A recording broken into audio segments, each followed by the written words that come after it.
Good morning, people. One thing, if you have a dream goal and you need help to put it into action. You don't know how to do it. You're not good with numbers. Or if you are looking to travel the world and you don't know how to get it, from where to finance. If such questions triggers in your head, this video is for you. My guest today is a cross-border wealth management and financial planning professional. This time, I will not talk about him. I will leave it for him to introduce himself. And stay tuned for the end for some fun part. So good morning, people. My name is Daniel. This is Monday Talks. Join me this time to welcome a wonderful guest. His name is Norman Lowe. Good morning, Lowe and Norman. Good morning, Daniel. Thank you very much. So I'll start by introducing myself. I'm sure people are curious to know who this guy is on their screen, what he's all about. So let's start at the beginning. I'm originally from the UK, from Bedfordshire. I was born in a town called Luton, which is a unremarkable working class area that's famous for not being a very attractive part of the UK, let's say.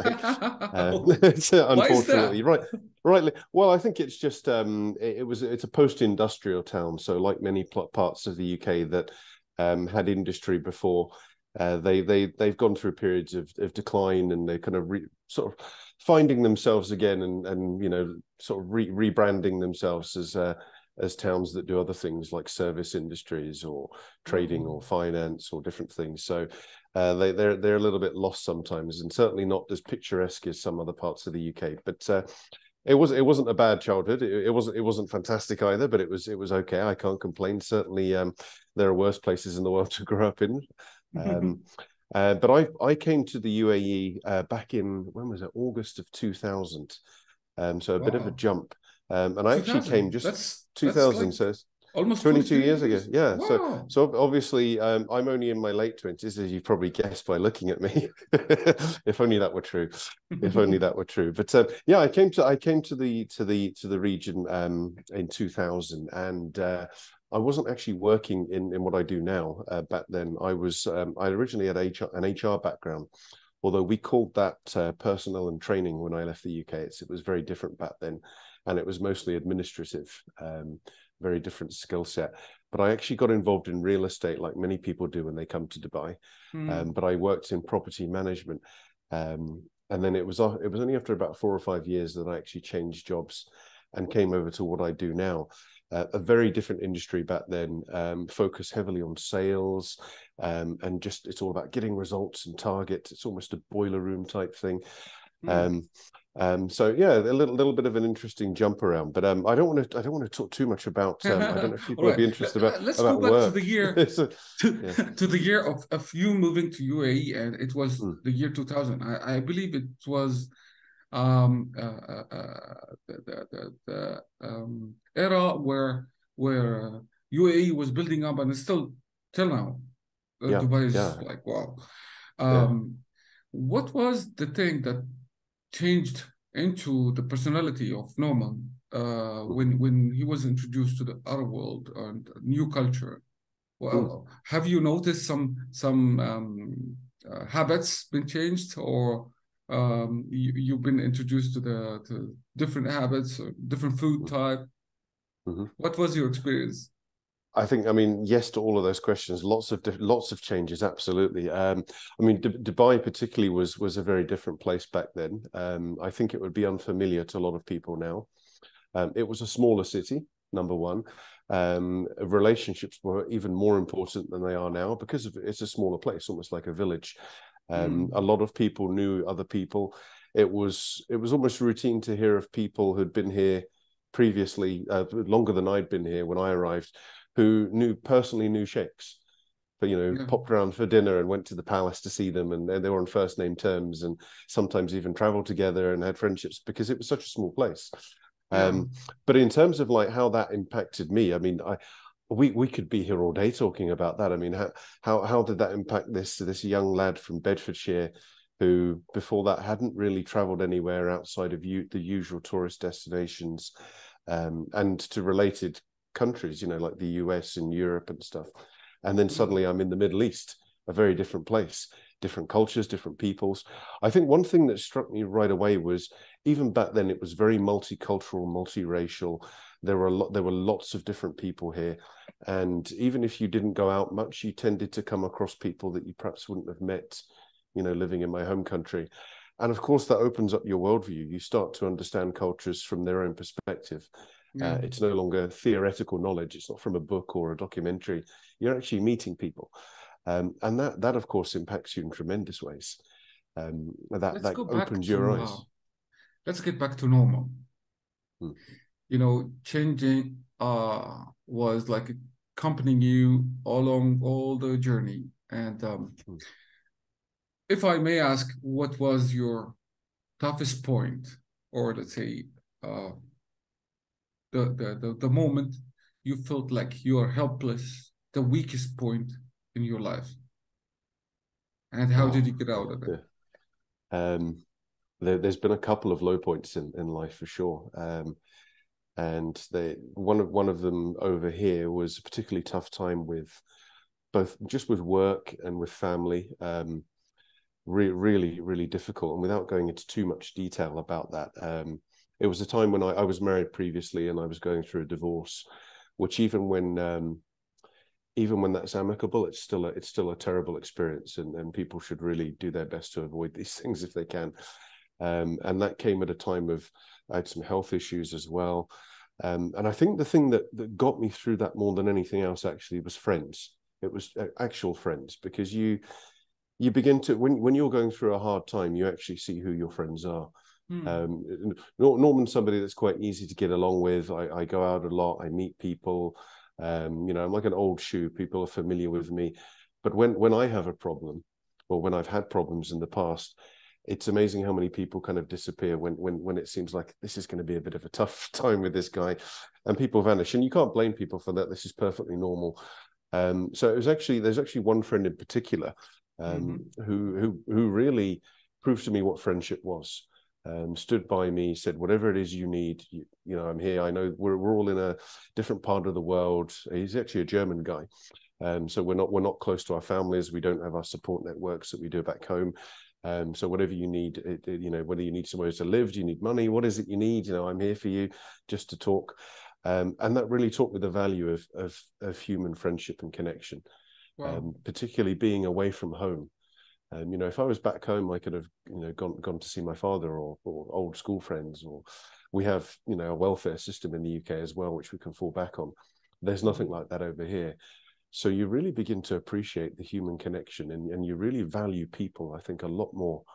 So from a negative came a positive. Yeah, I believe we are here in UAE. We are all living the same challenge of Mm. like you need to survive because Yes. you're alone. Mm. You don't have the Mm. relatives or friends or Mm. they're back home. They even sometimes forget about you because you're away for a long time. Mm. And at some point, you are the only supporter in the house because you need Mm. to feed the family Yes. and Yeah. and when things go low, just like you said, it's a big challenge Mm. and you have to figure it out. And it is wonderful to find a friend who can support you and even um, financially Mm. and just talk to you sometimes feels great. Yeah. That's Yeah. a big one. Yeah. But the question is, if you were alone, how would you survive? How do you think? I mean, not to surrender to those thoughts Mm. in your mind that, hey, Mm. I give up. I need to go back home. Mm. I'm not finding what it takes, or when you try many times and it doesn't work. So at some point you'll say, hey, I give up.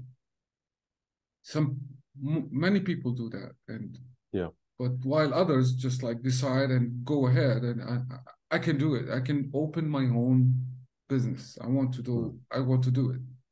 It's not easy to live one day in UAE because it's not cheap. Mm. It's challenging, and everybody goes to work, and you're just home, right? Yep. Yeah. Absolutely. Yeah. The trick is how Yeah. to stand up again.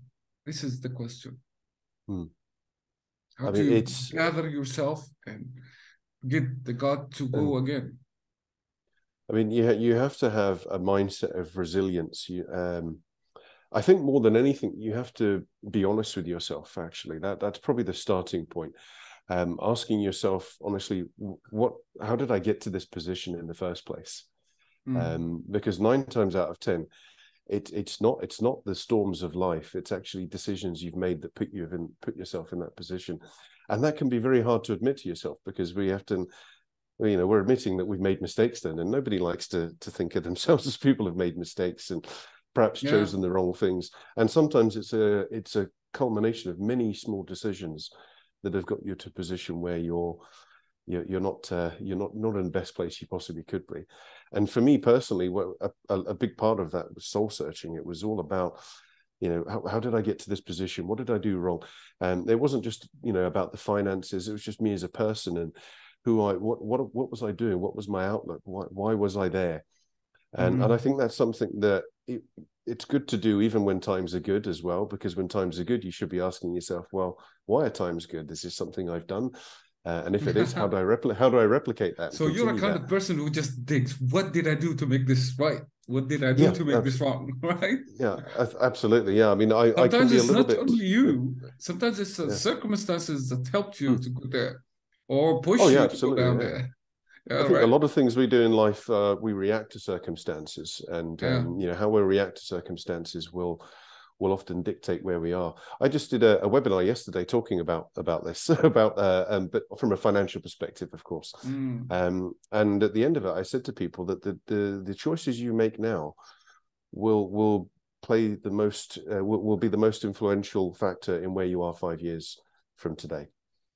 It won't be what's going on around you. It'll be the choices you make, how you react to things that go on around you, and also how you're proactive. And of course, that, as I said, that doesn't just apply to money. That applies to how you deal with your relationships in life, everything. And everything's about relationships anyway. I mean, even what I do is just really to facilitate giving people more time to spend on those relationships, because that's the most important thing. Let's move to the fun part. It's time for it. I'm so excited. Okay. Are you up to that? Okay. Let's say let's say about it's simple 5 questions, and it's like just answer that, and it's as quick as possible. Okay. Who do you think will win the World Cup this year? You're asking one of the few Englishmen who isn't a football fan. So, I know. So of course I have to say England without a doubt, because that would be unpatriotic of me otherwise. But I wouldn't know. It seems like from what I've seen so far, it seems like there's going to be quite a few shake-ups, so it's going to be quite a hard one. It's full of surprises. Which is a good thing. Things are changing. That's amazing. Exciting. Yeah. So it could be anyone. I mean, at this stage, you say England? I'd like it to be England. It's always nice. It would be good. All right. Second question: if you were meant to be a musician, what kind of instrument would you play? Oh my, that's a tough one. What instrument? I've always liked the piano. I thought that's good. You can do quite a lot on the piano. It's quite versatile. You can do jazz, you can do classical, you can play songs for children. There's lots. It's a big versatile instrument. So I think maybe a pianist. Look, this one is very easy because you're finance. So $5 million or a trip around the world. Oh, I'll take the 5 million, because I can invest that and to pay for multiple trips around the world. That's a good quite easily, answer. in fact. Okay. If you go back in time and you were the one to fill the first name in your own birth certificate, what would that be? What would you fill it with? If I was filling in my own birth certificate? Yes, with the first name. I think I'd keep everything the same. Norman Lowe. I think I'd be quite happy with that. Yeah, it's stuck now. Maybe when I was younger, it was because Norman's a very old-fashioned name. It's not a name that's common anymore. Yeah. So when I was a bit younger, maybe at school with the teasing and stuff. Yeah, but these days I realize there's not many Normans around anymore, so I'm happy to keep that. You're the only Norman I know, for example. Oh well, there you go. I've met about 3 or 4 in my whole life. So nice. Okay. Yeah. The last question. if you were nominated to take a trip to the moon, but the way back was not guaranteed to be very safe, could you consider to go? Most likely, yes, I think. Yeah, I mean, things Oh, like going to the moon, going to space, that kind of adventure, the thrill of exploration. I think it's always worth the risk. And it's we going to be know worth from, it. yeah, absolutely. I mean, the idea of being able to see the Earth from the moon, I think is something so few of us have done. You know, in all of human history, we looked up at the moon and dreamed about that. So to be able to do that, of course, in a heartbeat. I Lovely. don't obviously make sure I settle my affairs before I leave, just in case I'm not coming back. But yes, absolutely, 100%. People, that was Monday Talks. I enjoyed it very much. I'm sure you do as well. That was Norman Lowe with me. A great guest, great mind, a great story. So if you enjoy it, submit, subscribe, and like, comment, and you will find the link to talk more to Norman in the comments below. So stay tuned for the next episode. And this time, it was a great mind with me. Let's say goodbye to you. And thank you very much, Norman, for being here with us. Thank you, Daniel. Thank you, everyone.